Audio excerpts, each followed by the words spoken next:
Blog Talk Radio.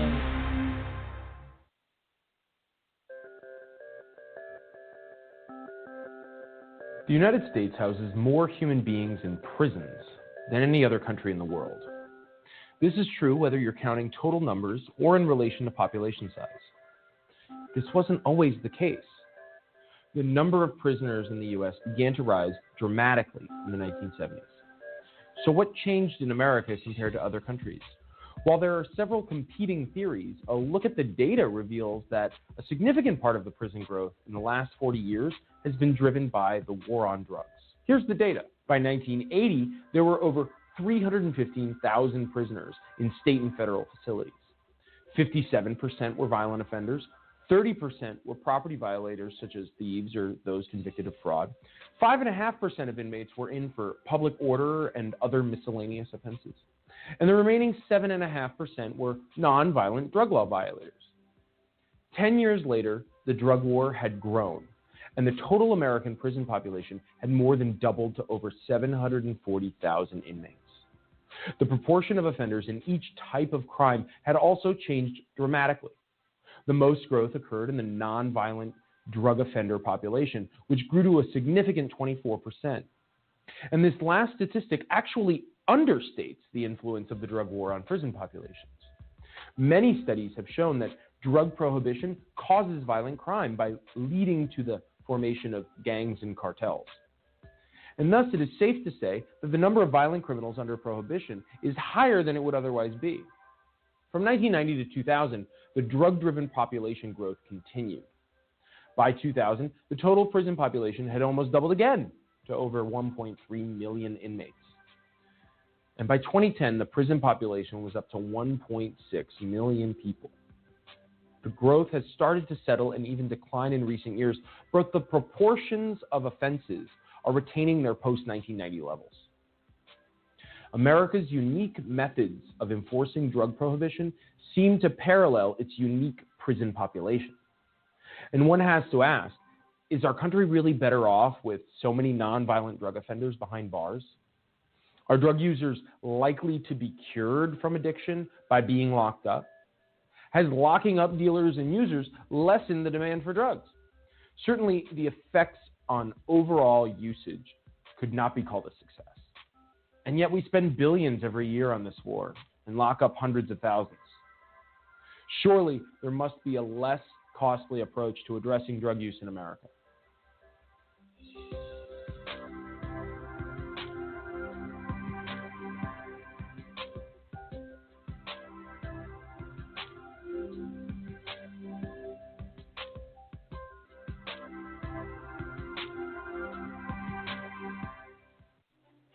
Here are 50 white guys. Here are 50 black guys. Here's how many white guys can expect to go to prison in their lifetime. The chances amount to 1 out of 17. Now here's how many black guys can expect the same thing. The chances are 1 out of 3. Why? Lots of reasons. It's complicated, but one thing is clear. There's racial bias at every level of the criminal justice system. When blacks and whites commit the same kind of crimes, blacks are more likely to be arrested. Once arrested, they're more likely to be convicted. Once convicted, they're more likely to serve longer sentences. Look at the numbers in America's so-called war on drugs. About 14% of American drug users are black, as are about a quarter of drug sellers. Yet blacks are 34% of the people arrested for drug crimes. And those convicted of drug crimes, 46% are black. By the time we factor in sentencing, there are actually more black drug offenders than white ones in state prisons and in federal prison. In the end, the incarceration rate for drug crimes is 10 times higher for blacks than it is for whites. These are the facts. Racial disparity in America's war on drugs is one big reason that 1 out of 3 black men can expect to go to prison in their lifetime.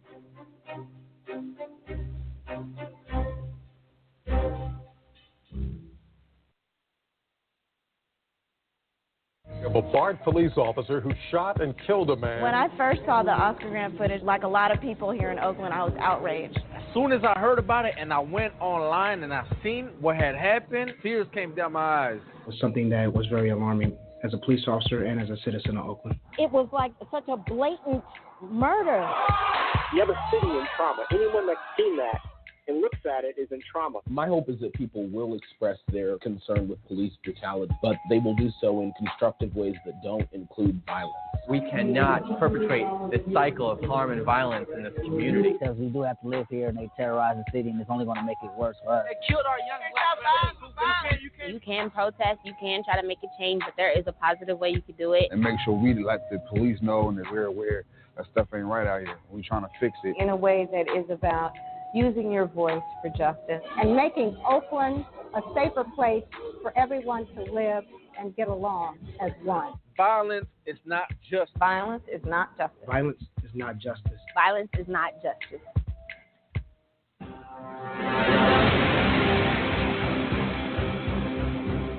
Ladies and gentlemen, a few technical difficulties starting this program tonight, but we are on track, and thanks to our production team, things are in order. Dealing tonight with sexual assault behind the wall. Voices behind the wall continue, and tonight we deal with victims of sexual assault. We're going to play a clip right now that you might understand the direction we're going. Let's hear it. Ivory Mitchell served more than 30 years behind bars for armed robbery. Now, the 55-year-old wants the world to know what happened inside the Texas prison called the Powledge Unit. And then one day I was in the washroom, and she came in and closed the door. Mitchell says a female corrections officer forced him to perform sex acts on her in 2009 over a 5-month period. She put it to me like this. She said, if you open your mouth and say anything, I'll go to that distance and say, you put your hands on me. You hear me, Mitchell? And I said, yes, ma'am. The Department of Justice says about 216,000 adult and juvenile inmates are sexually abused each year, about half those incidents committed by staff. The Prison Rape Elimination Act of 2003 was meant to protect inmates. When I walked over there, he had his pants off and said, I've decided it's been long enough, and you're going to give me what I want. Jan Listosi helped fight for the law. She was repeatedly raped by a guard in 1998 while serving time in Michigan for embezzlement. It's a shame that we have to make a law that says don't rape people when they're in prison. But it took nearly a decade for the federal government to establish standards for eliminating prison rape. Most of the states are still implementing requirements such as surveillance cameras, training for corrections officers, and reporting of sexual assault statistics. Only 2 states, New Hampshire and New Jersey, fully comply. 7 states have opted out, facing a loss of federal funds, including Texas. We get thousands of letters every year from prisoner rape survivors, and about a quarter of those letters are from Texas. Texas state prison officials say requirements like same-gender monitoring of inmates is too costly and too difficult to enforce. With a GOP-controlled Congress, Senator John Cornyn of Texas plans to renew his push for reducing financial penalties for states that don't comply. His rationale, the penalties could harm grant programs for sex assault victims on the outside. But the chairman of the commission that came up with the guideline says taking the provision out would totally obliterate the incentive states have to comply with the law.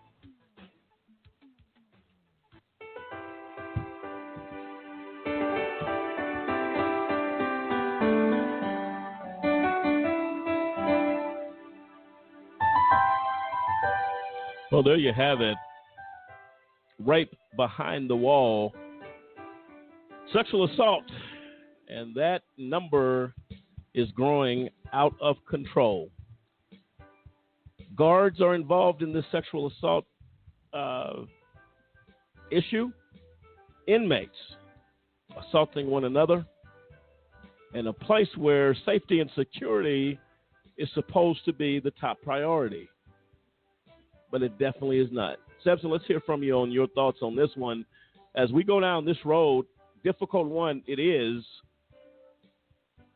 but guards' abuse of power, even women guards with men in these institutions, and threatened and made the statement, if you say anything, I'm going to go tell them you put your hands on me. And I guarantee you they're going to believe exactly what that officer says.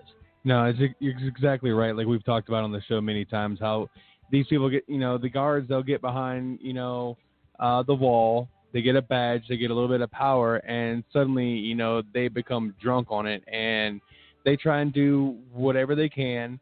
They extort whoever they want to, and they try and just push people around rather than just sit there and do their job like they're supposed to. I mean, these people are already paying their debt to society for, what's going on. They're in prison, they're doing their stretch, and 9 out of 10 of them, I guarantee, aren't in there to mess with anybody. But here comes some guard, or here comes some inmate, or they're incited by bribery from a guard to go and rape and abuse and do things to, other inmates, or perform sex acts with guards. I mean, it's absolutely disgusting. And they have no conscience about it, because just the sheer number of cases that we hear about this, you can tell there is no conscience that's going on with this. There is no concern for the humanity of these inmates. There's something there, and these guards they're using them as entertainment. No, and it's a horrible thing. We're going to be joined here by Kathy Morse. She's been on this show. She'll be joining us at the bottom of the hour tonight as we get into the extremities, if you will, of these actions is incomprehensible. And this is, we have to be the voice again. The voices of these inmates, whether you're in county jail, whether you're in state or federal facilities, has been silenced by what the guard told this young man. And I'm going to tell you the consequences for her going forward and say, he raped me. A guard, if you don't comply with my sexual request of you, that's a major issue behind the wall. Oh, absolutely. And that is what they call it in prison is a street charge. So it's not an in-house write-up. You're going to get a street charge for rape in addition to the time that you have. And I guarantee you, and this is what's sick about it, nobody's believing that inmate at all. That correctional officer goes forward and says, he raped me, you can kiss the baby. That's it. That's a wrap. And that's really a sick situation. And this is why this topic has to be discussed. And the fact that people, and my question is, why are not people outraged? Because, again, we said this the other night. We've said it since the Voices Behind the Wall started. It is because they don't matter. That you cannot possibly be telling me the truth, inmate number so-and-so. Mm-hmm. There's no way you're telling me the truth. You're already looked at as a negative person. You already look unbelievable.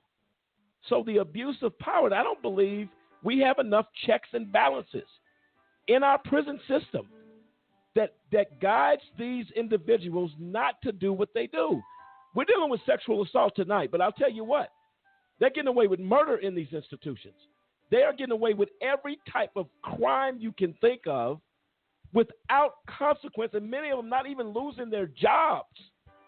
They get suspended with a paycheck. They go on vacation. Yeah, get administrative leave for, like you said, committing murder, rape, extortion, everything else like that, just behind the wall, and all because what?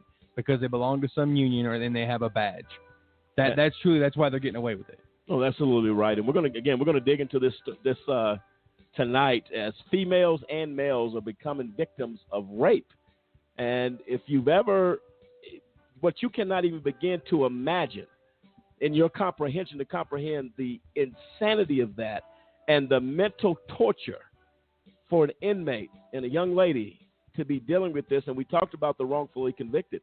People that go in here to be sexual adventures for these guards and for these inmates.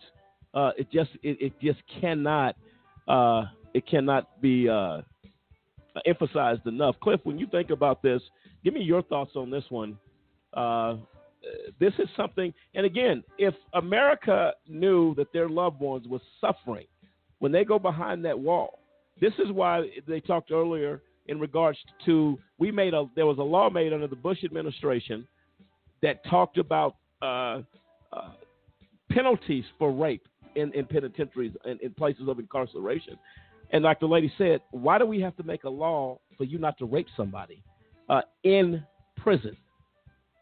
Cliff, your thoughts? Well, it shows the lack of oversight, the lack of accountability, the lack of anything reasonable that suddenly now you have to make, laws that are specific to prisons. The law should be the law. And the reason that these guards get away with things that they do is because they know about the loopholes in the law. They know that prisoners' rights are basically stripped away. You can do whatever you want to a prisoner, and there is no accountability for it because you basically can hide your actions behind the wall. And when you go back into society, the prisoner, when they say like, yeah, when you're behind the wall, you have no voice.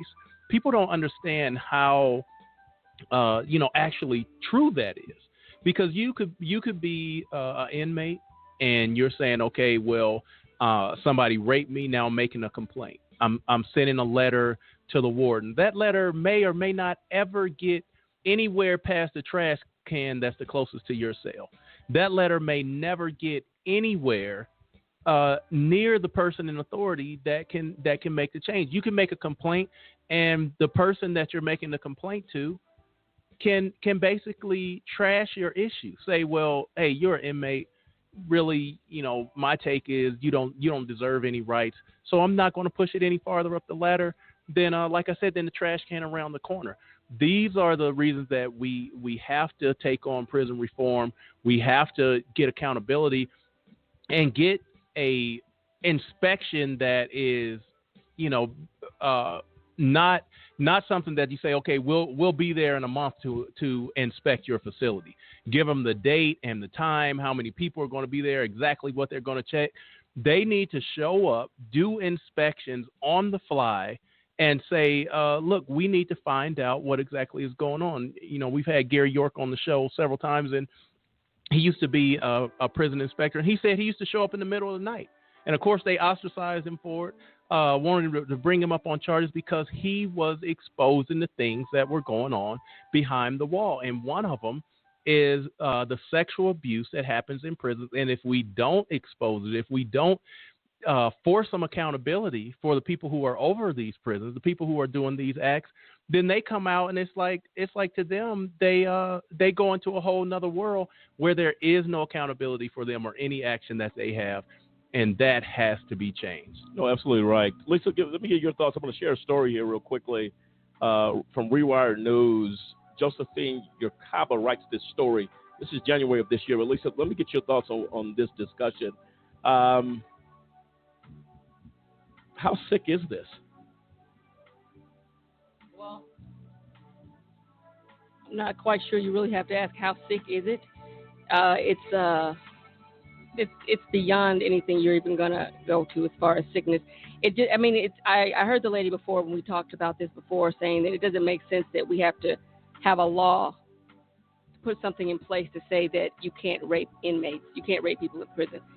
That is the most insane thing I've ever heard in my life, that you have to tell. That has to be something that has to be laid out, because the inmates are treated like they're not human.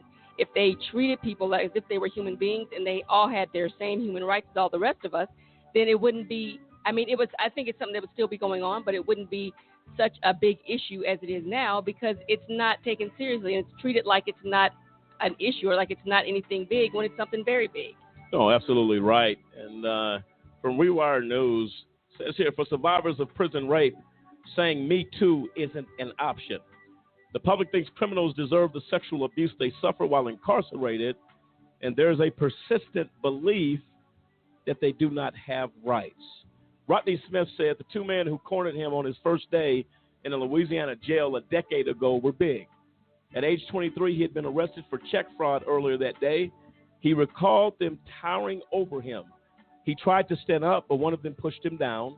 He pleaded with his eyes to the other men in the cell, but they either turned their backs or continued watching silently.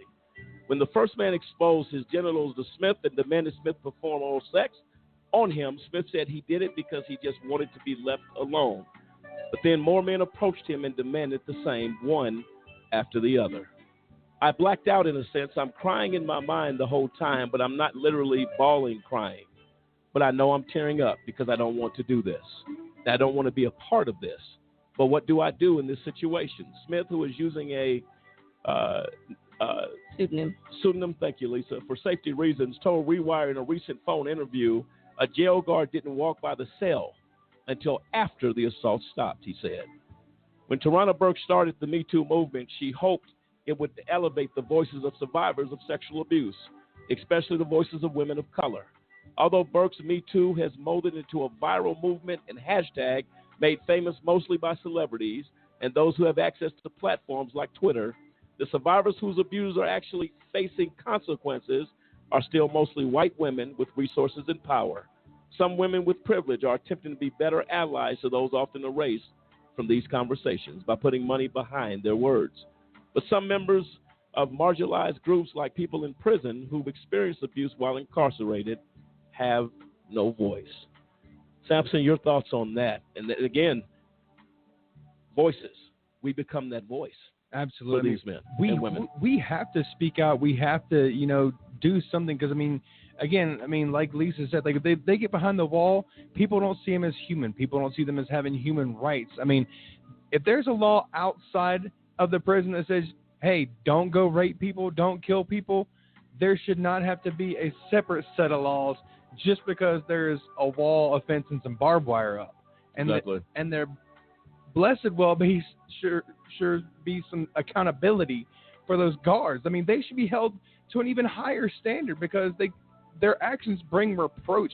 But these acts that are being performed on these people, these just inhumane, disgusting acts being pulled by other inmates, by correctional officers, by whoever, and it's being condoned because nobody's doing anything about it. It's an atrocity. It's nothing that anybody outside of a prison system would stand for. Well, and the article, good point, Samson. The article goes on to say that the public seems to care less about the stories of incarcerated survivors than others. As Victoria Law has reported, it does not work as hard to end their abuse or the normalization of abuse in prisons. The result is a culture of sexual violence so extreme that speaking out could put prison abuse survivors in serious danger. The mainstream Me Too movement, as cultural efforts fall short for them. Reporting sexual abuse can always put a survivor in danger, but in prison, that threat is elevated because survivors are either detained alongside their abusers or their abuser is the one who holds the key to their cell.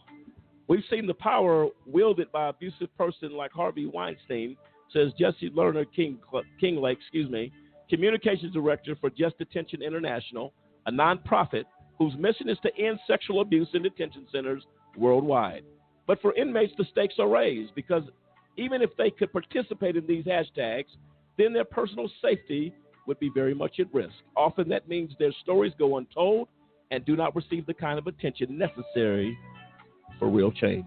And I'll tell you right now, it's completely inexcusable to have guards. And I'll tell you right now, when he said no guards walk by, guards are continually walking by every 10 minutes, every 5 minutes, especially if people are out of their cells or depending on the type of facility you're at, there is constant monitoring.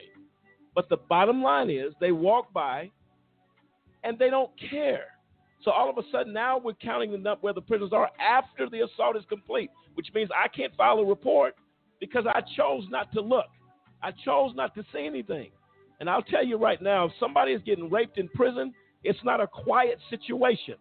It is, people know what's going on behind the wall. And for society, and a great piece by this reporter here for Rewired News is very true. How don't these young ladies in these prisons question, what are men doing working, dominating in women prisons? What are you doing? But nowadays, you got the same threat by female guards who want to rape female women. Yeah, it's true. Like that Same clip, thing. that clip that was playing, talking about they want to say that it's too expensive to get male guards to guard male prisoners and female guards. Come on. That's hogwash. Really? Yep. There's so much money that's thrown around these prisons. There's no way possible that they could ever justify having to have, mixed gender guards, versus the prisoner count. There's just no reason except for the fact that they're perpetuating this type of action behind the wall because they use it as a form of second punishment on these people that they think that they think they deserve it. No, absolutely right. And these are things that are just inexcusable. And it's right. She makes a good point. This is a culture of sexual violence behind the wall. They're untouchable. And here's the stickiest part of it all. These inmates are vulnerable. And she made the statement in that piece, your abuser may actually have the key to your cell door. So at the end of the day, you have no way to defend it. You have no way to say, hey, they stopped, they did. That is a culture of really helplessness because you don't have the power in that house. In these jails, behind that wall, you have no power. And you can say whatever you want to say. This is something that has to be looked at. And right now, we're going to have the privilege of having Kathy Morse get into this conversation with us. And we got a lot to cover tonight, folks. And I'll tell you, Kathy, thank you so much for joining us tonight. Are you with us? I am here. How are you? We're doing okay, and I hope you are the same. I am, and I've been listening to your conversation and getting sick. Sure. Sick to my stomach because I've experienced it. I know people who have experienced it. So it kind of it hits home for me. Sure. And you know, we always send that invitation out to you because you bring a lot to the conversation. And as I said earlier, as we started this show, this is a difficult one because very difficult. Yes, and I appreciate your courage to be able to talk about it and to hopefully empower others to feel free to talk about these issues that change might be implemented in this in this nation and in these prisons and jails in this country. So I appreciate your courage for that. I really do. Let me ask you a question, Kathy. We talk about, and what I just stated was the vulnerability. And I don't know how else to put it other than a complete culture of helplessness. That if something is, that's why there has to be a check and balance system within our prisons, because there are inmates that want to come forward and say, this happened to me. And here's what's so tragic. The Me Too movement says, give people a voice. Give them the courage to come forward. You can't divide that along incarcerated lines. Rape is rape. And abuse is abuse, no matter how you look at it. What are your thoughts on that? And to me, when she wrote in this article, she said, but the society as a whole believes that and I believe everybody believes this, but a great number of people believe, well, if you're in prison, you deserve what you get. That is the most. No one deserves that. Deserves that. Give me your thoughts on that, Kevin. Yeah, just because you're incarcerated doesn't mean that you're a sitting duck. Doesn't mean that, and I hear it. You know, well, if you don't want to be raped, then don't go to prison. Or, you know, if you don't want this to happen to you, then don't go to prison. You're the one who put yourself there. And yes, you're absolutely right. I broke the law. I should have been punished. I deserve to be punished. I acknowledge that. But I don't deserve to be raped. I don't deserve to be sexually assaulted. And right. Therein lies the problem, okay? Yeah, I deserve to be punished, but that's the extent of it. I'm not put in there to become prey for somebody else. No, absolutely right. And that's what happens. And that's exactly what happens. And, yes, people do look the other way, that this stuff goes on, and you mean to tell me that you don't know what's going on? We know it's going on. The other people who are in the facility know it's going on.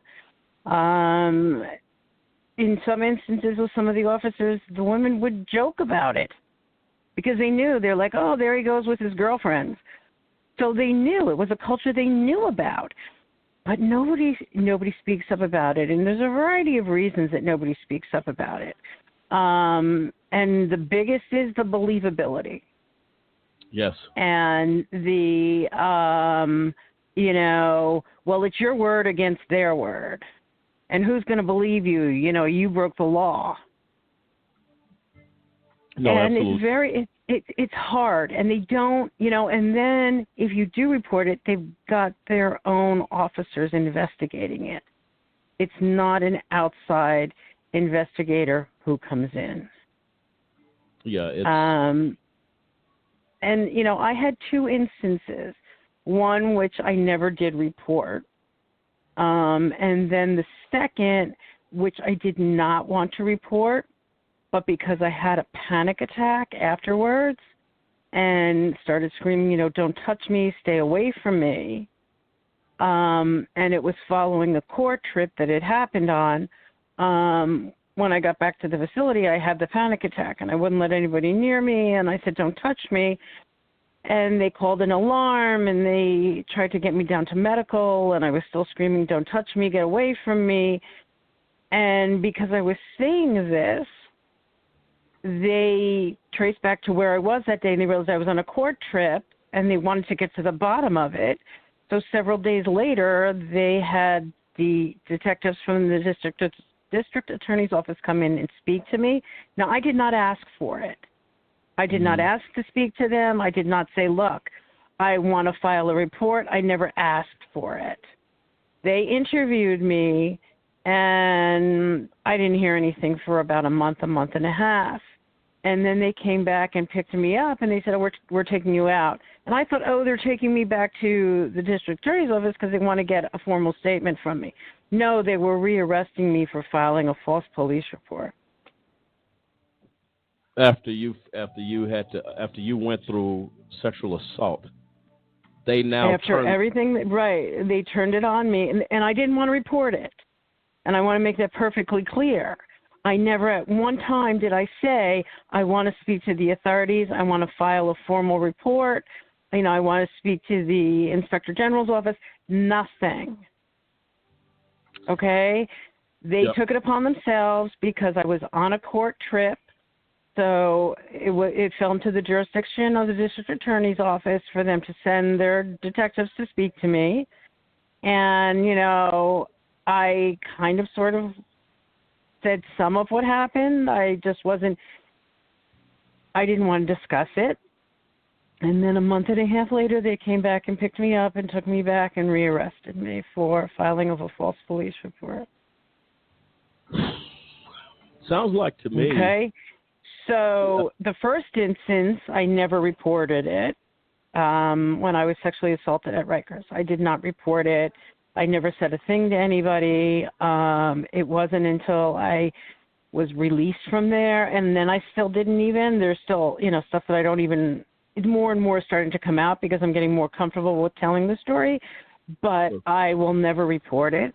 And then I had a second incident on a trip to court where.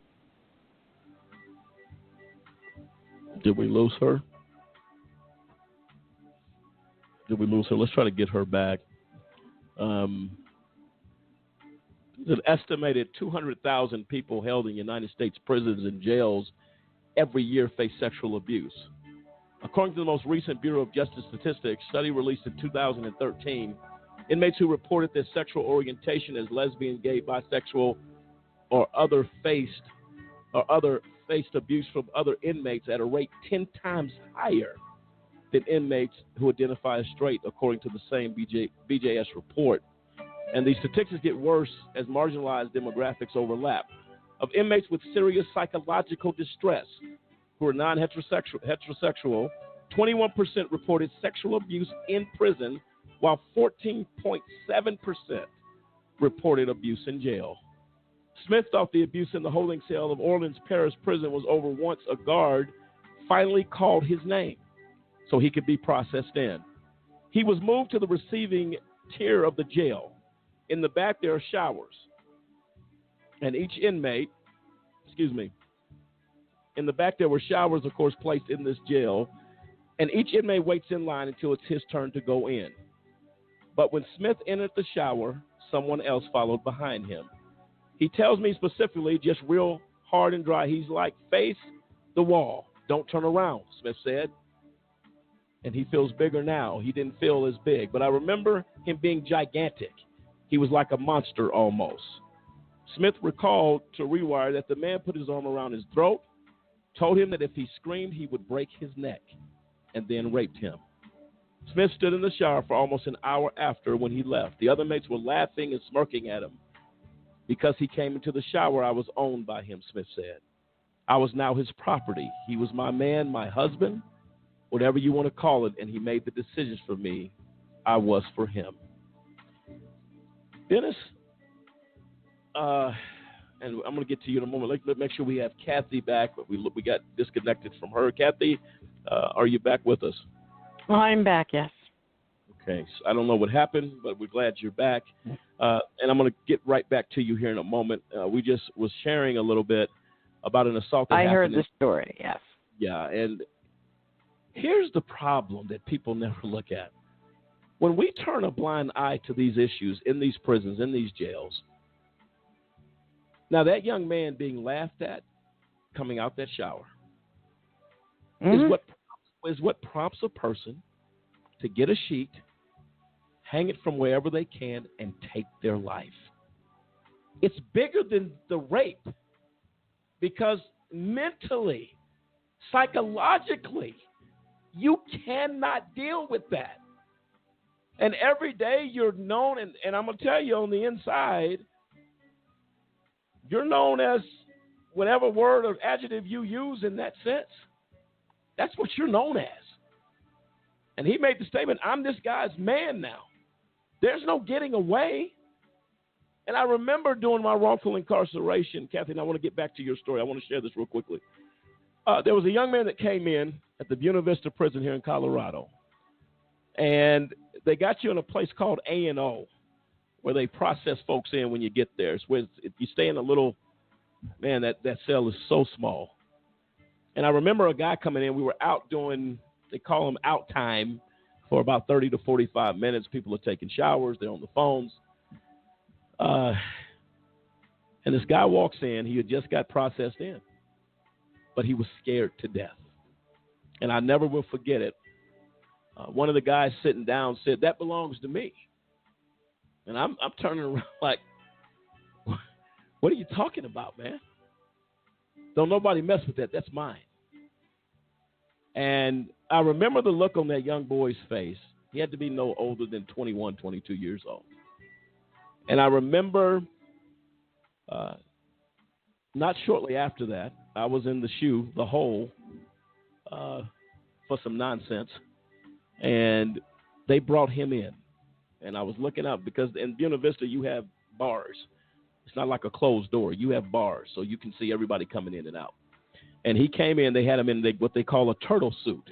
It's green, and that's it. It's kind of, you wear it over. It's like a vest you put on, but you put it over your head, and it just hangs there. That's all you got on.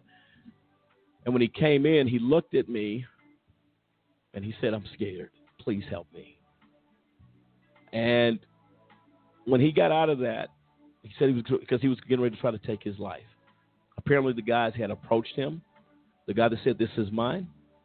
It was not longer than probably 2 weeks after I was out of there, he was out of there, we were in the same unit. You couldn't even recognize this young man. And what they called in the penitentiary is that he was turned out. Totally. Eyeshadow, makeup, ponytails, if you will, gone. In the penitentiary, had become this guy's woman, so to speak, if you will. So I've seen it firsthand. And I was so alarmed. Like, man. And that's how quick it happens in the penitentiary. But if there was checks and balances, you wouldn't have those issues. Kathy, your thoughts on that? And please, let's go back to what you were saying, if you remember that. Yeah, let's do the young man first. Yes, it does go on. There is a hierarchy in the men's facilities, at least. When you've got these, not even necessarily young guys coming in, but somebody who's coming in for the first time, and who is obviously, you can see that they're scared. And the guys who've been there for a while, that it's not their first time being incarcerated, immediately sense that. It's like they smell it. And I know the people that I know have referred to it as being fresh meat, is what they call it. And absolutely, they say, that's mine, he's mine. And if the target does not fight back or defend himself, he will become there. And there's another word that they they call them, and it begins with a B. Sure. And they will become that B for their entire stay. Absolutely right. And it says here on that young man, shortly after the rape, Smith's abuser had to leave the jail. So he told Smith to another. He sold Smith. Let me say that again, just in case you didn't understand what I just said. He sold the inmate for $20 of commissary. So now what that means is I'm passing my B, as you stated, Kathy, to you. But it's going to cost. So I'm going to auction this young man for commissary, and I'm going to tell you $20 basically comes down to some soups and stamps. I'm going to pimp this person out. Exactly right. Exactly right. So you can imagine for lack of better word, that's exactly what they're doing. I'm going to pimp this person out. Yep. He said over the next 8 months, Smith's new husband forced him to clean, make both of their beds, fold his laundry, and always be available for sexual acts. He also used Smith to settle his basketball gambling debts. Every time the team would lose, he would owe somebody, and guess what he would use? He would use me and my services to pay somebody, inmate Smith says. I mean, this is some sick. Cliff, give me your thoughts on this one. This is the fact that it's allowed, and I'm going to tell you, it starts with the warden. It starts at the top of that institution. How is that allowed in our prison? This is jail here. Yeah, and that's the thing. It's not like nobody sees this going on. Nobody in the staff, nobody in authority, nobody who can change the situation. It's not like this, this is hidden, this is only going on in the cell. When you see a person change their character from, hey, I came in as a young man and now I'm walking around and I'm totally different from the person that I was, and the warden knows, the correctional officers knows, everybody knows what's going on here. And that's the thing, is why is there no action taking place to say, look, we are going to put a stop to this? Because like Kathy said, I mean, this is pimping. That's what it is. You are allowing the inmates to run a prostitution ring and there's no accountability. Nobody is being held guilty for what's going on. So the warden is basically allowing, like, okay, well, this is legal sexual assault as far as the other inmates are concerned. So if the inmates are allowed to do it, why wouldn't the staff feel like it's okay for them to do it? It's like, well, warden, you turn a blind eye and a deaf ear to the cries of the inmates when it's inmate against inmate. So why shouldn't the staff say, okay, well, I'm going to take part in it? Where is someone standing up saying that this is not going to be allowed on any level in this facility? And like you said, it starts at the warden saying, look, we're going to come in, we're going to clean house, and we're going to make sure this type of activity is not going on. There has to be some level of accountability there, and it has to start at the top, to where the warden says this is not going to be acceptable. If I find it, not only am I going to stop it, not only are you going to lose your job, but you will be brought up on charges, not for being only involved in it, but also if you knew that it was going on and you did nothing, you will be brought up on charge as an accessory to rape. Well, look, when he was told that he'd have to he said he would use me and my services to pay somebody. And if he said no, his so-called husband, Smith, says he would be slapped, punched, or choked, and there would be always a threat of more or worse violence, which is why he didn't report the abuse. In 2003, President Bush signed the Prison Rape Elimination Act, PREA, and the Department of Justice updated it with standards in 2012. Those standards outline ways prisons and jails can prevent, detect, and respond to sexual abuse. They include third-party reporting requirements, which is supposed to protect incarcerated people who are abused by staff from retaliation, mandatory access to rape crisis counseling. I'm going to stop right there. There is no fault. Go ahead. That Kathy. doesn't go on. Do you know how many prisons and how many jails have still yet to adopt and fully put into place PREA? That's right. There's no 800 number. I mean, they are still in New York City alone. They are still fighting with the Board of Corrections to properly implement PREA. That they have reports of sexual assault going back to 2015 and earlier that have still not yet been investigated. Well, the PREA situation. I'm going to tell you right now. Listen, to our listeners out there, let me be clear, and I'm going to echo what Kathy is saying. There is no 800 number inmate number 25. Let's go down here to the office, and we're going to make an 800 call because you were raped today. It doesn't exist. That's all smoke and mirrors, folks. And like Kathy said, and to make matters worse, they investigate their own. So they're not going to investigate. There's not an independent agency that does it. There's nothing. And who's going to? It's like reporting rape in your own house, and getting raped in your own house, reporting it in your own house. It boggles the mind. Okay. And the thing is it goes on in every prison and every jail in this country. I mean, listen, you can watch TV all day long and movies all day long. These are nightmares. The guy says you sold a human being. You're human trafficking. You sold a human being for $20 of commissary.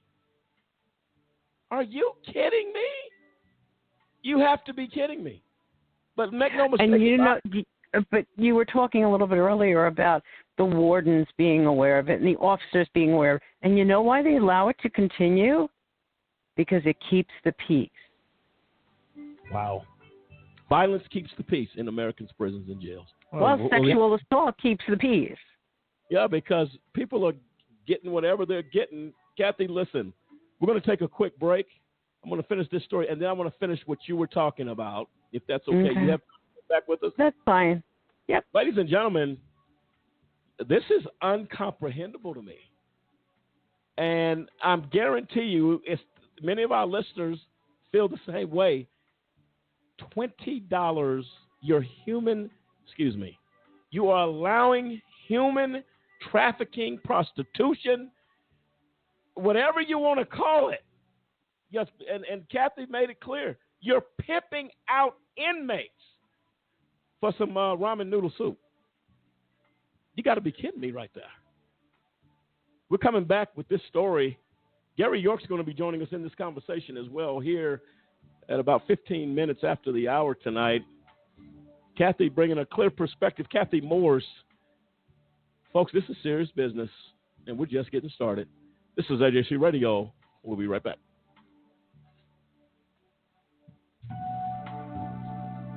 Do you have a big brother?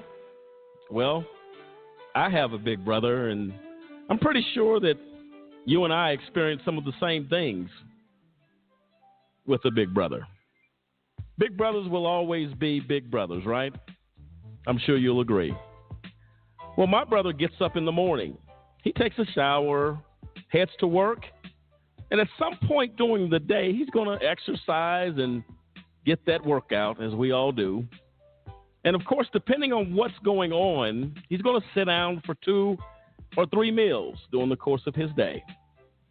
And also, depending on what else is going on, he'll probably get caught up on current events and maybe take a few moments to turn a page in a book. How about your big brother? Some of the same stuff, right? Oh, did I mention that my big brother does all of that stuff, but he actually has to have permission a lot of times before he can do it? You see, my big brother was wrongfully convicted of a crime that he did not commit. That's right. That may sound shocking, huh? He's in prison. Wrongful convictions impact families in ways you cannot begin to imagine. But I've decided that I'm going to do something about it. And I extend an invitation to you to come on board and join me in this fight. You see, I'm helping to be a voice for my big brother and others who have been wrongfully convicted. We'd like you to take a few moments today and call a Just Cause, where we fight for justice. You can call us toll free at 1-855-529-4252. That's 1-855-529-4252. Join with us as we fight for justice and for all big brothers across the land. Good morning, students, and welcome to Career Day. I hope you're excited to hear about all the great things you can do when you grow up. Hi, everyone. I'm Emily. I'm super excited to introduce my dad because he's my hero. When I was little, my dad was away a lot, but I was okay with that because he was doing this really important work, driving ambulances in Iraq. Now he's at home, which is great for me because I get to see him every day now. And he's still the biggest hero I know because he tells all the ambulances and the fire engines where to go and rescue people when there's an emergency. I'm so proud of him. He's awesome. He's my dad. If your service-connected disability prevents you from continuing in your civilian career, Voc Rehab offers counseling, training with a living allowance, education, and other services to help prepare you for your next mission. Say goodbye to affordability and say hello to losing control. Discover Price Gougasol, the latest outrageously expensive drug from Big Pharma. It's impossible to afford and reverses the ability to pay other bills. Because drug companies raise prices to pay for commercials like this one, side effects may include overdrawn bank accounts, bad credit scores, higher healthcare costs, children who don't get Christmas presents, and in some cases, the need to stop taking your medicine. If you experience any of these side effects, contact your financial advisor right away. Out-of-control drug costs are no joke. Yet 9 of the 10 biggest pharma companies spend more on advertising than research and development. Let's solve the cost crisis now. Visit csrxp.org.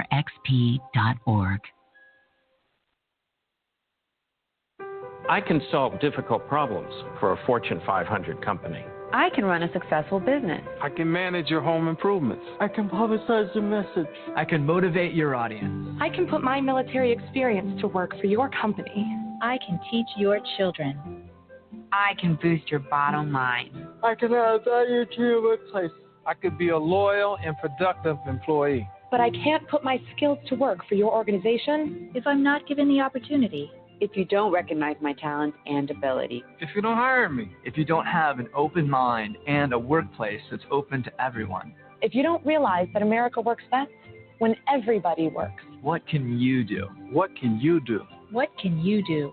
You can remember that it worked. It's what people can do. It's what people can do that matters. Nearly 50 million Americans have disabilities.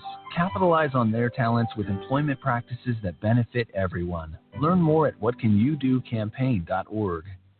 Over 1 million people are sitting in the prisons of America for nonviolent offenses. That's why I'm asking you to join the American Civil Liberties Union and help us in the fight to end mass incarceration. We spend over $80 billion a year incarcerating people. Alternatives to prison, like community service, drug treatment, and rehabilitation, costs less and can turn lives around. It's time for fair justice.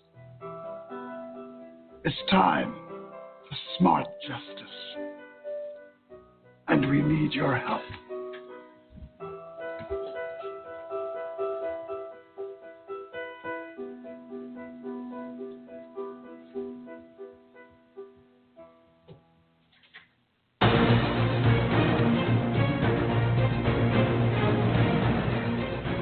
Ladies and gentlemen, welcome back to AJC Radio. Voices from Behind the Wall.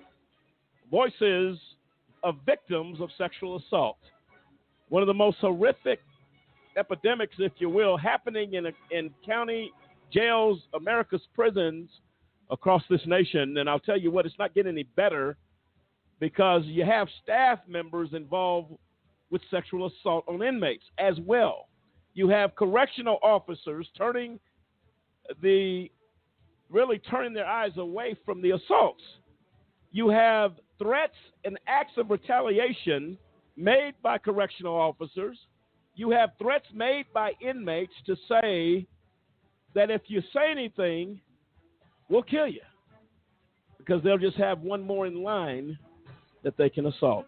This is tragic. Joining us tonight, our very special honored guest, Kathy Morse, has chimed in this conversation tonight. And I'll tell you what, Kathy, thanks so much for coming back with us on this issue. And we were talking prior to the break about PREA, which is the legislation that was signed into law by President George W. Bush. It's called the Prison Rape Elimination Act, PREA, that is supposed to deal with these issues. And as me and Kathy both agreed, it don't exist. I mean, you're lucky to make a phone call with money on your books to call out. You're lucky that is not interrupted on a consistent basis. So if you think there's an 800 hotline room in county jail that you can go to and report, you're sadly mistaken. And it says here that states can choose whether to comply with PREA. That's another act of insanity. Since 2012, 48 states are either working toward compliance with PREA or they are fully compliant. According to Just Detention International, 2 states, Utah and Arkansas, have rejected the act entirely. I'm going to stop right there. Why? How do you say, there's a law in the land that rape, sexual abuse, sexual assault, whatever you want to call it, whatever happens in the context of attacking another individual sexually, that's against the law. I mean, that's understood. How is it that, first off, you have to say, okay, well, we're going to also make it against the law in prisons? Then when you say, okay, well, everybody on the planet, animals, know that to sexually assault another living thing is against nature. How do you say we're not going to uphold that? Well, as a state and the people in your state? I mean, what states did you say that was? Utah and Arkansas. Utah and Arkansas. So you're saying Utahns, Arkansanians, whatever you call yourselves, you're saying, well, we're a state of rapists and we don't want laws on the book that keeps us from raping another human being. Is that what they're saying? Well, here's your problem. This is what's insane. This was implemented in 2003. We're 2018. In 2012, 48 states are either working toward. You're not working toward anything. This was 2003. What do you mean working toward? Says here that states that are working toward compliance can provide assurances of their progress. States that fail to file assurances or that reject PREA outright are subject to a 5% financial penalty in funding they receive from the Justice Department. Are you okay? We're going to just fine you as your inmates and prisoners continue to be raped violently in your institution. We're not going to bring you up on charges for violation of law, give you a fine. This is what, Kathy, this is why things don't work. There's no enforcement of this law, just like you stated. This isn't happening. And if you're telling me 5% is all I lose, I can just keep the sex ring going. Your thoughts, Kathy? The states and the local jails, including the federal prisons, have been trying to get out of this since it was enacted. Some states kind of sort of have it, but they're still trying to work it out, how they're going to implement it. They're figuring out where they're going to get the funding to implement it, because they say that it's going to require, hiring of staff, because they have to have PREA staff on, available. So they're saying, well, we don't have the funding. A place like Rikers, okay, that has seven facilities on one island. Well, how are they going to roll it out? Well, they're going to roll it out one facility at a time over a period of 5 years. So you're saying you're going back to 2012 when it was implemented. We're 2018, and Rikers is saying that they're going to roll it out over 5 years, but they're still fighting back and forth about how they're going to implement it. Well. Okay. Some states like New Jersey has reporting. New Jersey started reporting in 2016. Right now at the New Jersey Women's State Facility, the U.S. Attorney General's office has stepped in because there is a very high number of sexual assaults by male staff against the female inmates. I'm going to play a clip. It's a failure. It's not working. PREA is not working. I don't care what anybody says. It's not working. It's not being enforced. And as a result, there is a serious epidemic in the United States involving sexual assault against detainees and inmates. And I say that because detainees are people who haven't yet been sentenced, whereas inmates have been sentenced and they're serving their time. So I just want to make that distinction there, that you have it going on in jails as well as prisons. And you have it going on within the federal facilities through the Bureau of Prisons as well. Well, if there's a prison bill, it's happening there. Right. And it's happening and it's an epidemic. We're not just talking about isolated cases. We are talking about a serious epidemic. Mm-hmm. No, I agree and with you. And nobody is talking about it. I think what has started it is the whole Me Too movement, and now we're talking about the hashtag Me Too behind bars. Mm-hmm.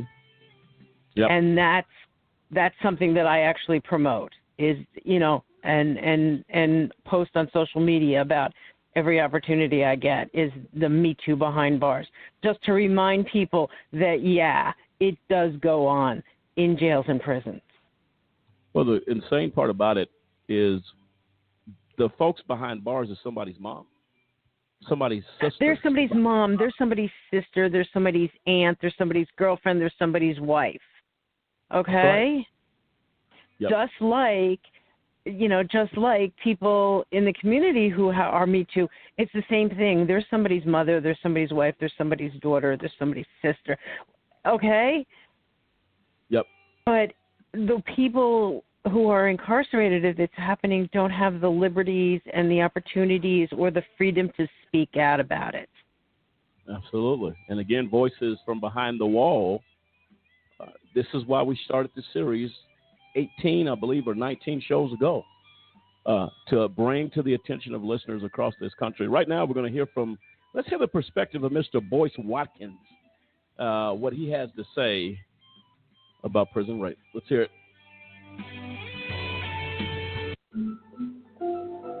Now, one of the things I wanted to hit on is I want to talk a little bit about prison rape. And prison rape is something that so many people have become accustomed to making jokes about.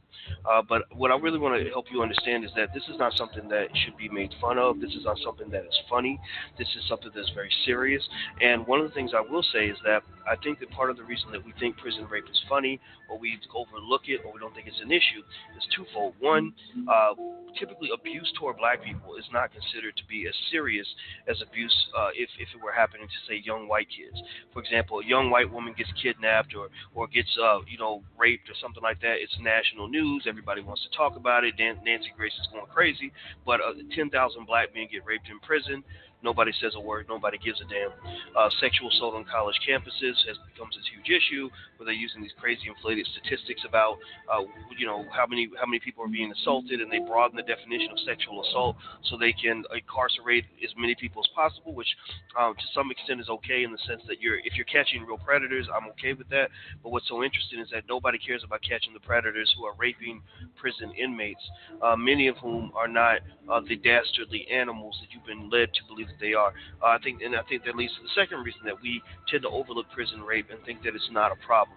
We tend to think prison rape's okay because society has taught us that people who go to prison are just bad people. That basically, if you go steal a jar of cookies and you get locked up for a year, then you're a bad person, which therefore means you deserve whatever punishment, whatever penalty happens to you while you're in prison.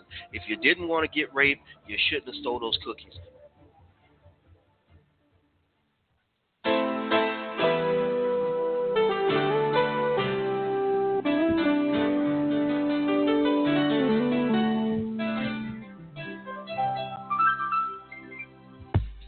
Well, there you have it.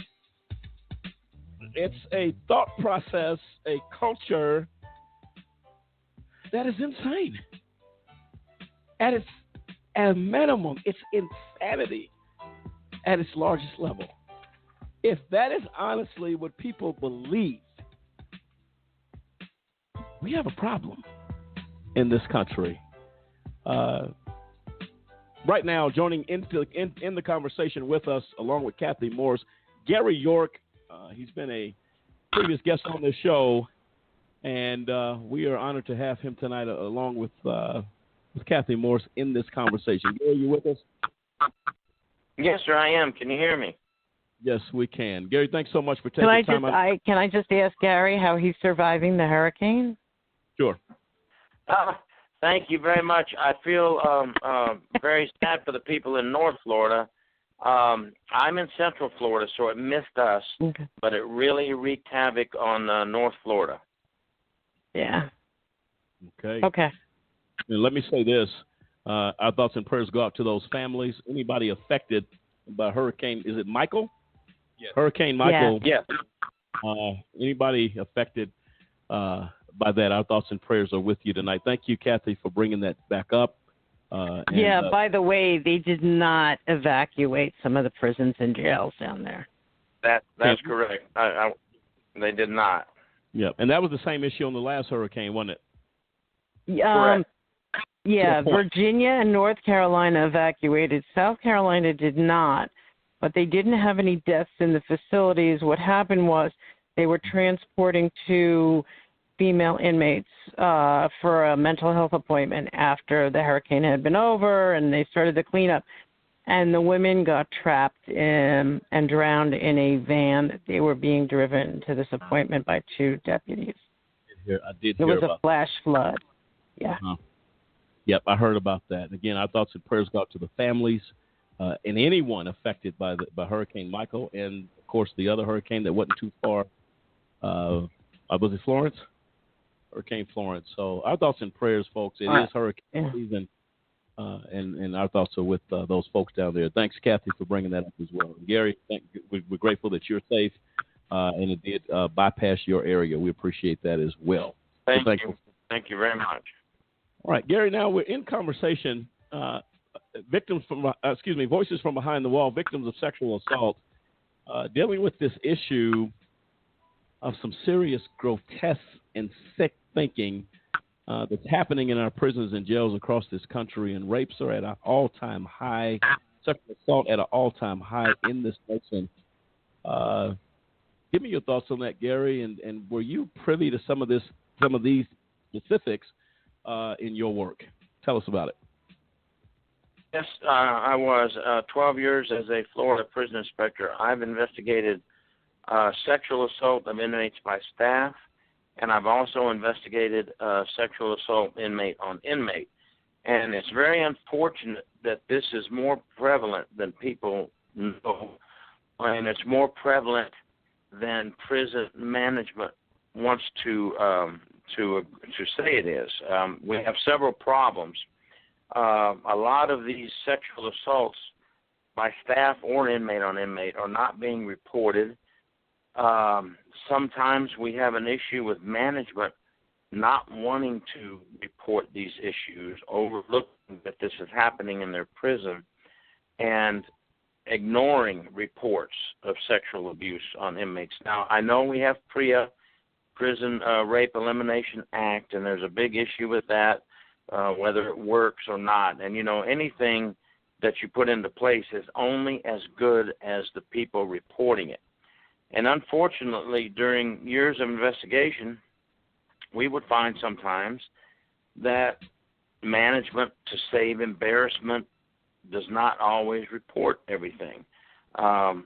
We would sometimes hear through the grapevine of sexual assault, and we would go and investigate that. But we can only investigate what we know, and it is very unfortunate that these sexual assaults behind the prison walls are being kept silent. Right now at Lowell Correctional Institution in Ocala, Florida, female prison, the Department of Justice is now involved, and it's a good thing that they have gotten involved. Big investigation going on that. You'll probably hear more later. The investigation is ongoing, and so there is no report out yet. But there's already been one arrest that I know of. I cannot state names, times, places right now. I was contacted by the Department of Justice just to ask what I have done in the past. I cannot say what's happening right now at the moment. I can only tell what I have investigated in the past. But I can tell you right now there is an investigation going on at Lowell, which has had a history of staff members, I call it rape. They're using their power and position to have sex with female inmates. Mm-hmm. Absolutely right. And that's the sickness. It's an abuse of power. There's no other way to say it. You are listen, anybody, this is what's so sick about it. You very seldom hear of a conviction of someone who is sexually assaulting inmates in prisons. They lose their job. Some of them lose their job. This is what I call unequal justice in this country. How is it if I have somebody and I go to their house and I assault them and I force myself to have sex with them, I'm getting arrested and I'm going to prison. Mm-hmm. That's the bottom line. Someone explain to me, how is that different from correctional officers who simply have a correctional pass? Go ahead. Go ahead, Gary. Sorry. I'm sorry. It's not different. And the problem is, here's what's happening. I can tell you from my own experience, I've done investigations, substantiated that a staff member has sex with an inmate, and we send it to the state attorney, and the next thing I know, I have to follow my case files because when the court is done with the case, I have to submit a one-page, one-paragraph submission on what the outcome was. And most of the time, the outcome was probation, not jail, not prison. Sometimes they would get a short jail sentence. Many would lose their job and certification, and that was it. Now, I would sit back and think we did all this work, and we've proven sexual assault, and they're going to go home to their house tonight.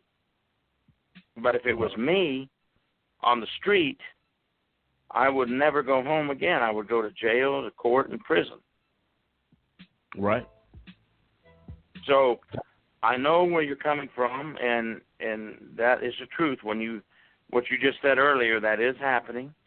You know, they're allowing plea deals to go through. They're saying they have no prior record.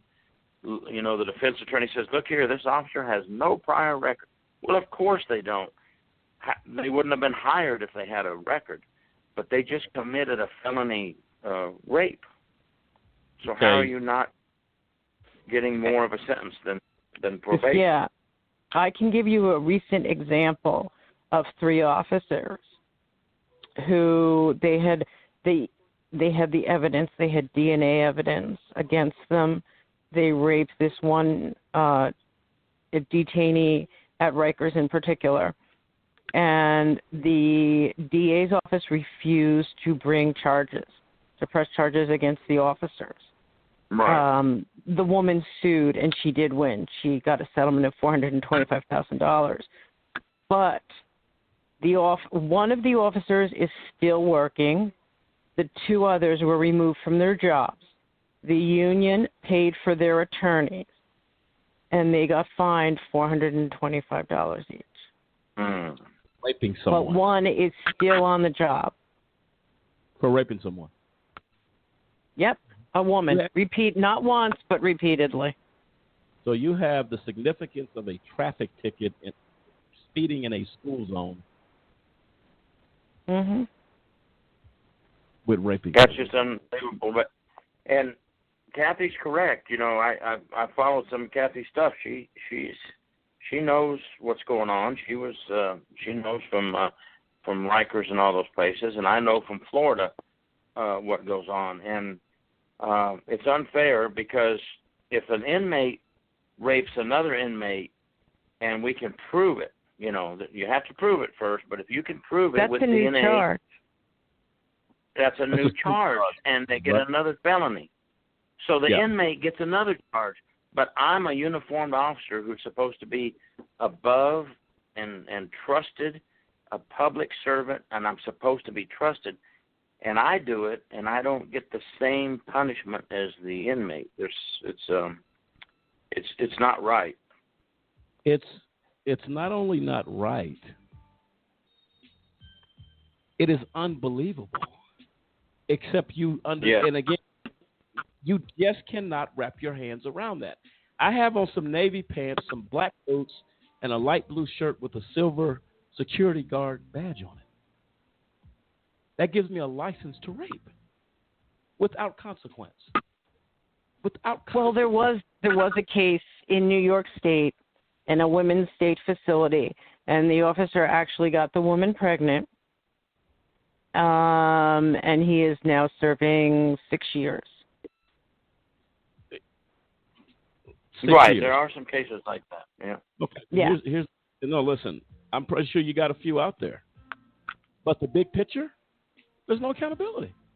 But overall, no, you're right. So I can throw in a couple. He got. You know what? He should have been thrown under the jail. You raped a vulnerable woman, impregnated her. We're going to give you 6 years, and how much of that 6 years does he do? Honestly, how much of that 6 years he does before he's eligible for the halfway house, which is probably 18 months prior to his parole eligibility date, in most cases. Well, the other issue is they now have to register as a sex offender. They lose their pension. Sure. So they feel that is ample punishment. And it's not enough. Because at the end of the day, absolutely not. Here's the problem. At the end of the day, he can petition the court and ask that he be removed off the sexual registry. The way politics works in this country, I just petitioned the court because I was an officer.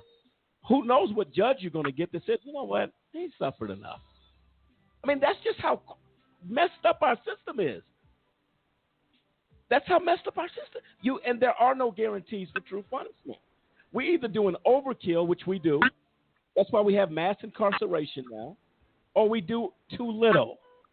And at the end of the day, you raped a woman and you get 6 years.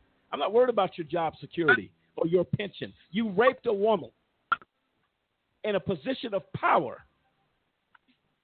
6 years ain't going to get it. But again, when you got society thinking, with the perception that you deserve what you get, you're a prisoner, you're worthless, you're nothing.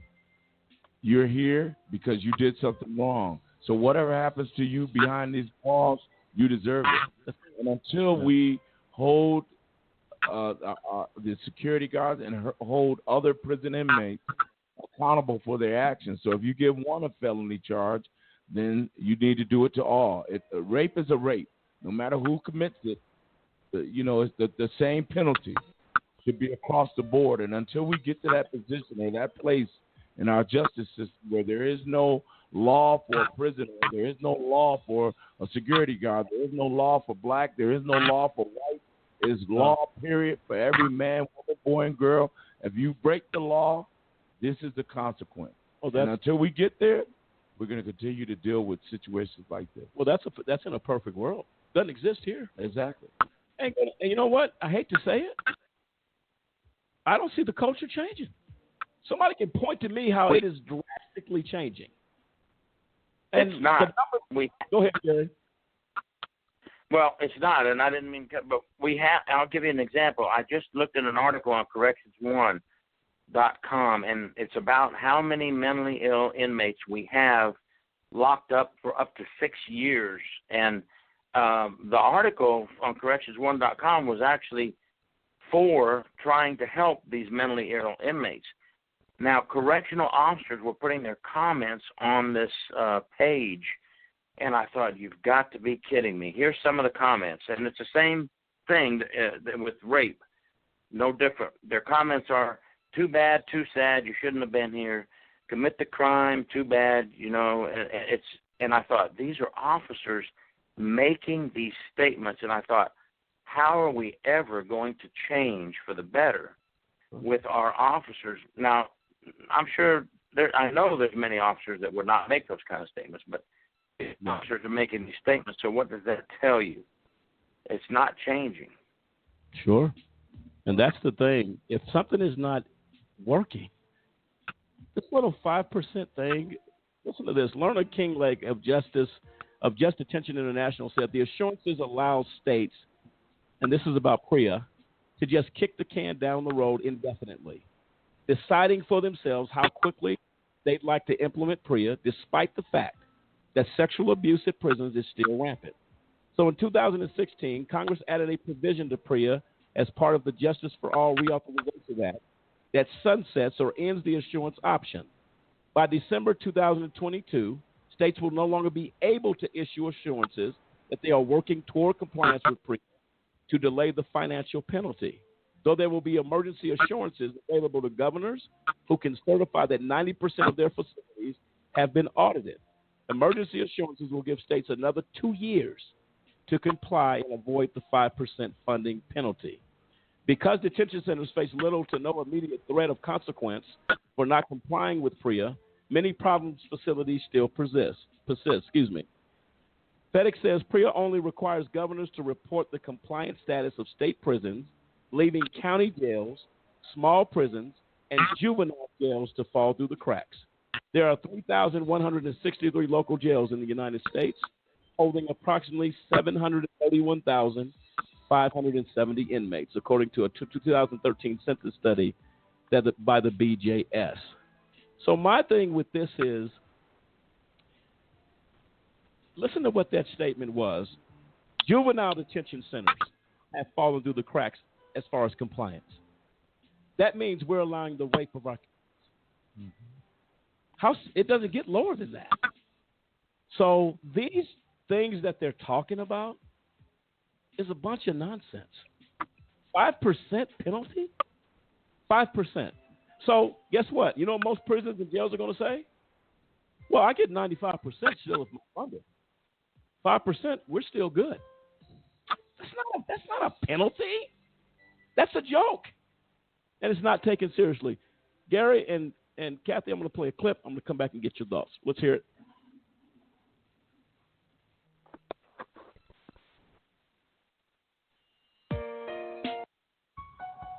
These are serious allegations, and if they're true, I think the state is going to be responsible for the activity of these employees of the state. A lawsuit against the Chowchilla Women's Prison claims guards physically abused several of their inmates. The complaint claims the guards made homophobic comments and even made sexual comments towards some of those victims. Action News North Valley reporter Natalie Granda is live in Chowchilla with why the women believe they were targeted. Natalie. Born in Graciela, the claims are shocking. The victims say they were denied medical care and even denied from complaining about the alleged incidents. Now, attorneys say that they want the alleged abuse to stop and for the state to pay for the pain they caused to the victims. Former and current Central Valley inmates claim they were physically abused and sexually humiliated by employees of the Chowchilla Women's Prison and believe it was because of their gender identities. When I went and heard the very graphic and quite sexualized nature of this particular incident, I was horrified. The complaint filed in November of last year claims a former gender non-conforming prisoner, a transgender man, and 2 other women were abused by guards at the Central California Women's Facility and even denied medical care related to the injuries. One incident in 2015 alleges that an inmate was placed face down and an officer stepped on her exposed breast. Another inmate threatened to report a guard after he made a derogatory comment. She claims he then slammed her to the ground and dragged his boot across her back. We've never seen anything like this in women's facilities, and certainly the fact that it was targeted against somebody who was really standing up for, in that one incident, really standing up for their rights. The complaint also says that guards forced a transgender inmate to walk around the prison with his pants around his ankles in 2017. A spokesperson for the California Department of Corrections says they haven't been notified of the lawsuit and can't comment at this time. Legal analyst Tony Capozzi says the suit calls for an injunction to stop the abuse and to pay for what they've done. The Eighth Amendment to the United States Constitution prohibits any cruel and unusual punishment. And if this is true, that's what's happening in this prison system. The complaint claims none of the guards were disciplined. Meanwhile, the victims all suffered mental and emotional drawbacks from the alleged abuse. Now, in a release, one of the victims says that she was, quote, singled out because of her gender and that we have, quote, the right to stand up for ourselves and take care of each other. Now, this lawsuit is in its very early stages. There is a hearing for this lawsuit in March. Live in Chowchilla, I'm Natalie Granda, ABC 30 Action News.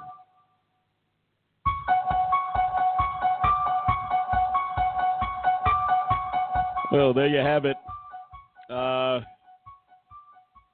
Lawsuit filed regarding claims about in the women's prison that guards simply at random came in and just rapes these women on the dime.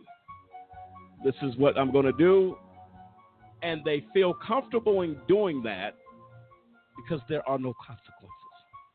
That is the bottom line. Kathy, let's get your response first. Your thoughts on that?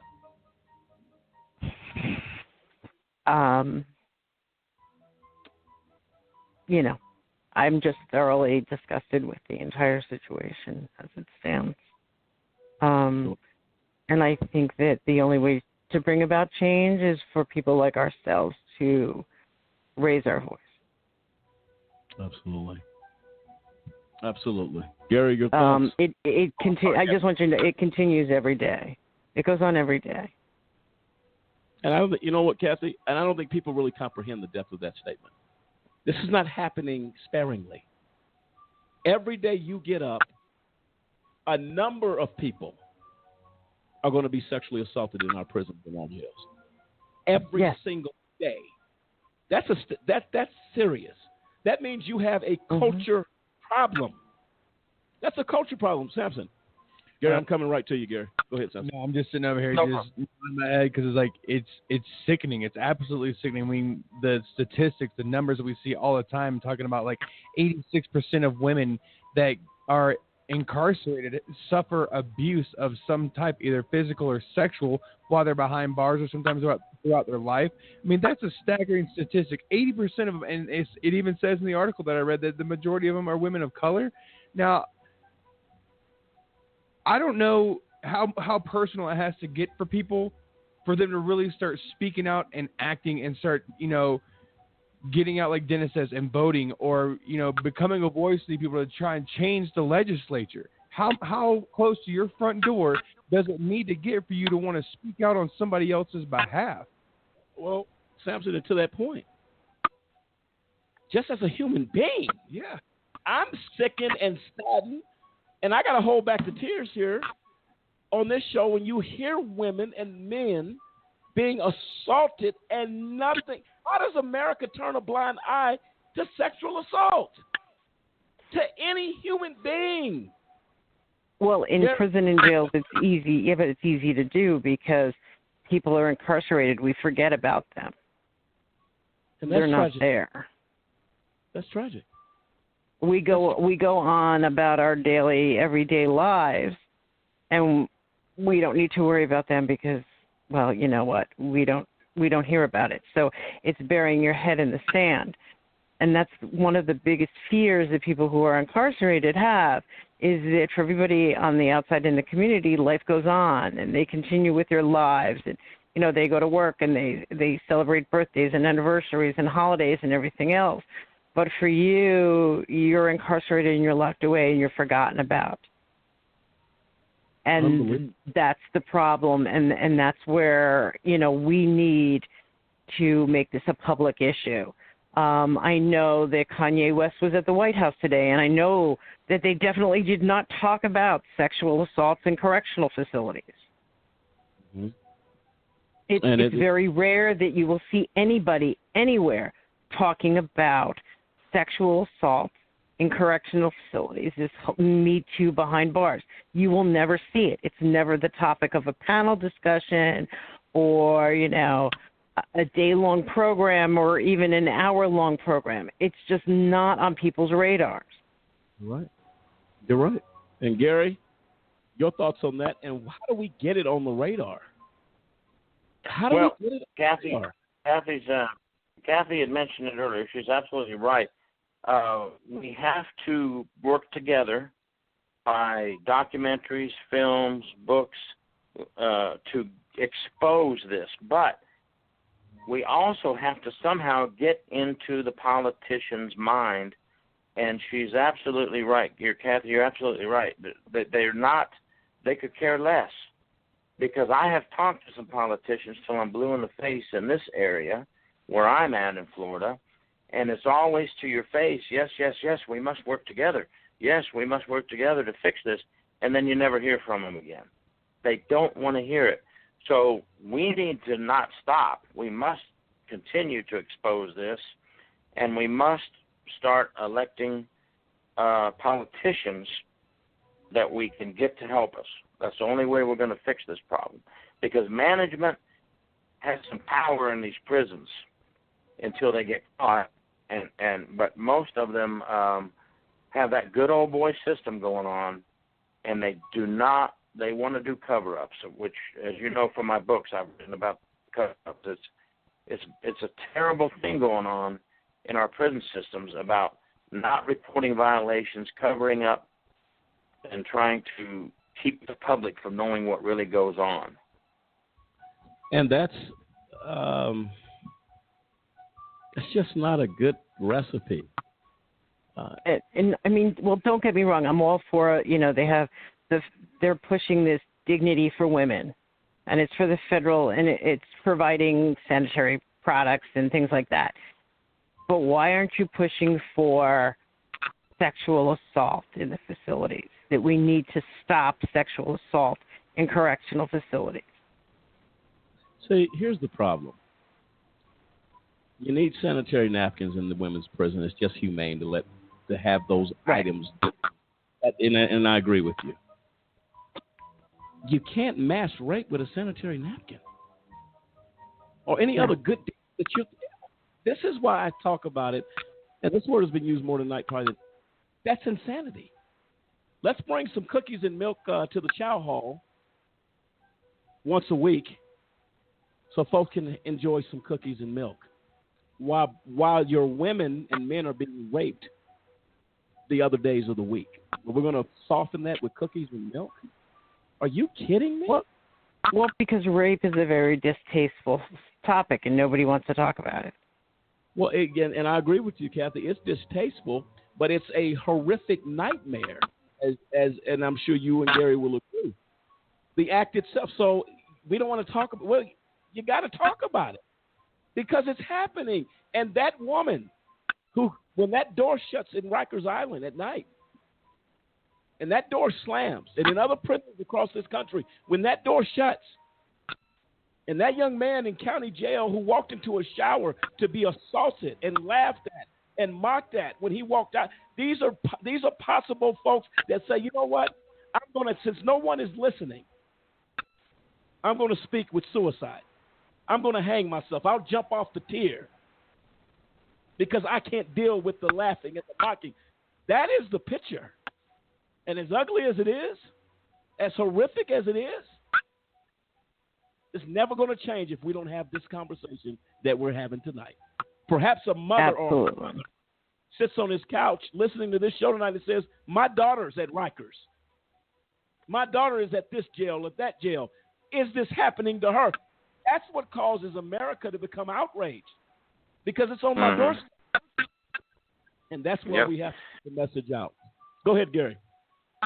Well, I was going to say you hit a very good topic because psychologically for these inmates, you know, I'm not a psychologist, but I have talked to psychologists, and they're having nightmares. They're having suicidal thoughts. You know, you talk about suicides in prison. Well, that coincides with being raped in prison, suicides. A lot of the suicides are victims of staff abuse, not just physical abuse, but sexual abuse.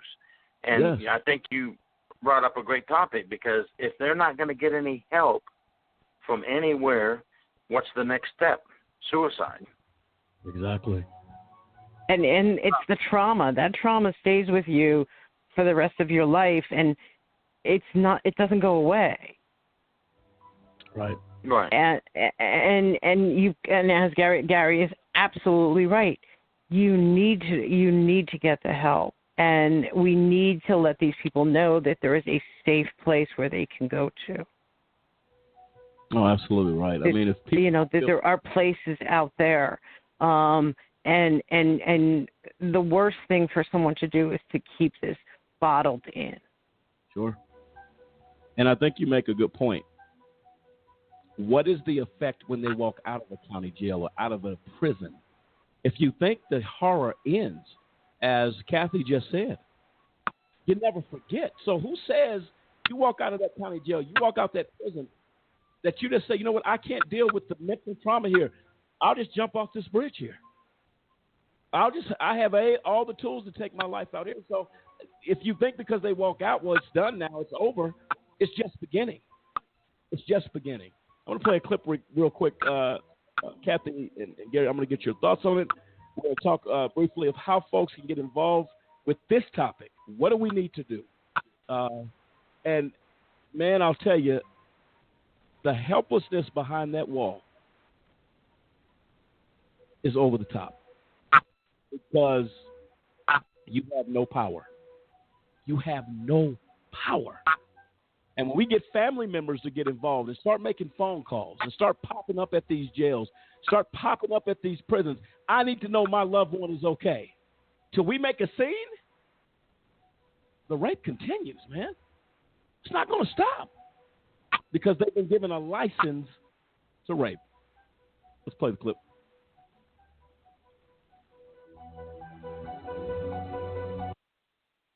Sexual, physical, and mental abuse. That's what former women prisoners in a Florida facility claim they were forced to endure. They're now suing the state for damages. RT's Maria Finoshina investigates. I am an ex-inmate of the Florida Department of Corrections. Crystal Harper says she'd rather die than go back to a place she just left, and for a very particular reason. It was a means of legal prostitution. He grabbed my butt and told me, this is going to be mine. Just that fast. I hadn't even been in prison for 24 hours. Either you play their game or you get raped. Crystal chose to play alone, she says, just to survive.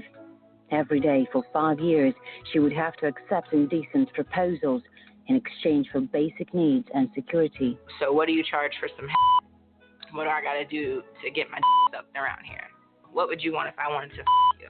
You train your mind and you train your body to numb it out. If I would have walked around prison like that 24/7, I'd have committed suicide a long time ago. It's laying on your bunk in the middle of the night realizing what you had to do that day, the day before, the week before. Crystal was the first to speak up about the abuse in the Florida facility, but many more followed, all with shocking stories to tell. I've had a lieutenant come through night shift and write on the back of a notepad and hold it up to my window, little notes, numerous different times. One of them saying, get naked, get doggy style, get on all fours, show me your vagina, and he's not the only one. The worst the girls complain is that the whole system is corrupted and there is nobody to ask for help. I just want it to be a place where you can serve your time and get your life together and then get out and get on with your life. There's no reason why any woman should have to go in there and endure so much punishment, sexual abuse, physical abuse, mental abuse, verbal abuse. Like, that's just way beyond what the judge said that you were going to have to do. We meet Crystal in Texas, where she ran fearing for her life after she was followed by a known man and someone broke into her house. I don't know if it was the state. I don't know who it was. I have no idea. The only thing that I could register in my mind is, Crystal, you're going up against the state of Florida, and you're still in Florida. Like, why wouldn't they try to hurt me or kill me? But sexual abuse is far from the only allegation. The Department of Corrections was supposed to do a double mastectomy. This is what I got. Literally butchered. I left all of this here. All of this is a chance for the cancer to come back in. Tanya believes the surgery could have been avoided in the first place if she was checked on time. It took Tanya's sister 16 months to convince the facility administration to check Tanya's breast, long enough for the cancer to damage her body. Does Department of Corrections care? You can look at me and tell, no, they do not. I look in the mirror every day and see what they did to me and refuse to fix me. How can you not hate such animals? The prison promises changes soon, but Tanya says in the 16 years she has been there, nothing ever changed. They will save the state money at any cost. They will allow you to die. The prison system in Florida is a $1 billion business. It's all about money. It's not about keeping the streets safe. We contacted the facility, but they only agreed to an interview by telephone. We remind them that we are not here to punish, that was the court's job, that we are here to ensure the inmate's safety and to ensure that they are returned to society in a better status, basically, than they were when they came to us. These women are suing the state of Florida in a federal court. The women's attorney says it's not just about individual cases, but rather cultural impunity. In the deep south of the United States, there has been a history of ignoring people's civil rights. The Department of Corrections is still in that mentality of, listen, we're going to do what we want to do, don't question us, and these officers feel empowered to take advantage of people because they know that the department isn't going to come in and investigate properly, and they believe that nobody will believe these inmates anyway. David expects the case will take several years to resolve, but the women will win. What's less certain is whether the conditions that allegedly caused their suffering will change as well. This behind me is the Loyal Correctional Institution, Florida's first prison for women, and since last year, America's biggest. The stories we just heard took place here, and the inmates we spoke to say the suffering inside never stops.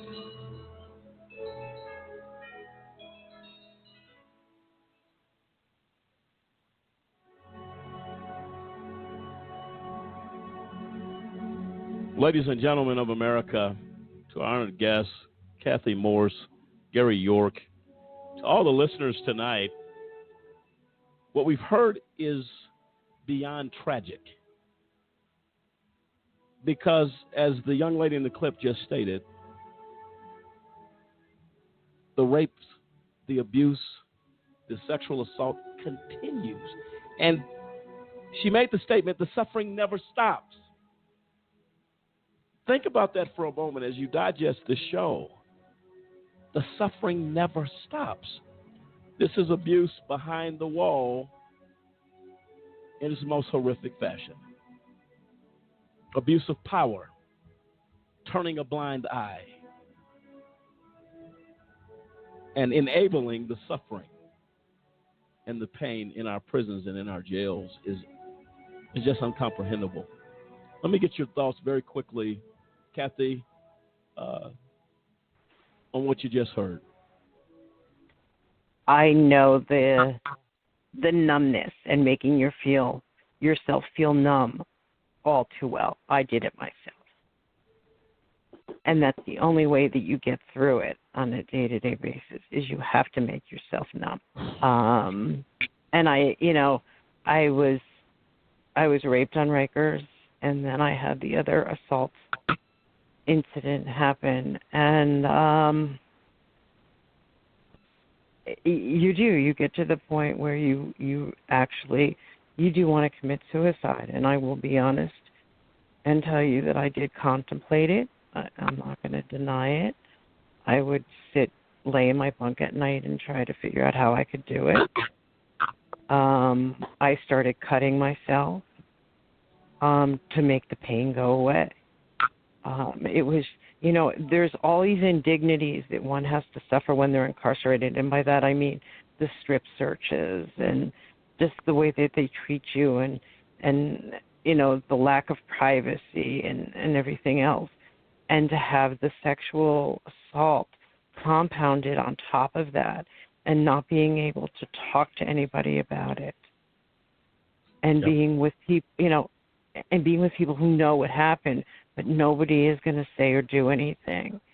It is an extremely powerless. You feel, I just can't describe the feeling, how it is, but that numbness comes over you, and that's the only way that you will survive, is you have to go numb. Absolutely. Gary, and we're against the clock. Kathy, I'm so sorry for what you endured, but you're a champion for justice and a champion for the voiceless, and we appreciate your work. Gary, really quick, your closing thought.